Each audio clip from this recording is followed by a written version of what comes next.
Hello friends, welcome back to my channel. In this video tutorial, I will show you how to clear cache on iPhone. So many users facing difficulty in clearing the cache on iPhone. So in this video guide, I will show you few steps to clear the cache on your iPhone easily. So what you have to do is first you have to check how much cache data is present on your iPhone. For that you have to open settings. After that click on general. After that click on iPhone storage. Now go below and click on system data, and here you will find the cached data that is available on your iPhone. So you have to clear this data. So now you have to go back and then again go to settings. After that click on general, click on iPhone storage. After that, from here you have to select the apps that you need to clear the cache. So for example, just click on the first app. After that click on offload app, click on offload, and now wait for some time, and after that you have to again click on reinstall app. Wait for some time unless the app is reinstalled. Doing this will clear the cache and free up space that the app has required. So wait for some time. So by this way you can clear the cache of the particular app if you want. After that go back.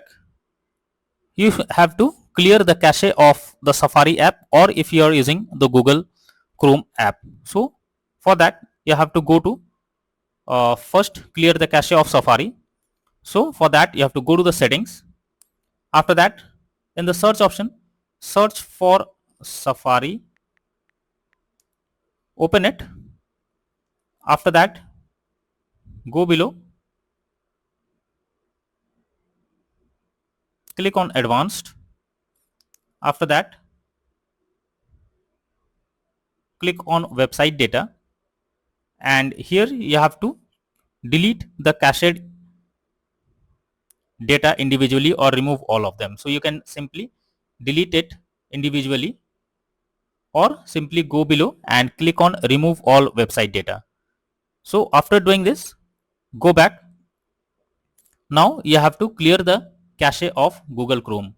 So for that, click and hold the Google Chrome or simply open it. After that click on three line over here, click on history. After that click on delete browsing data. After that make sure the time range is selected as all time. After that click on browsing data. Here make sure cached images and files is marked, and after that click on the tick mark and then click on delete data. After this Google Chrome cache will be deleted. So by this way you can easily clear the cache on your iPhone, simply clearing the cache of the app and also clearing the cache of Safari as well as Google Chrome if you are using it. So that's all for now in this video. Thank you.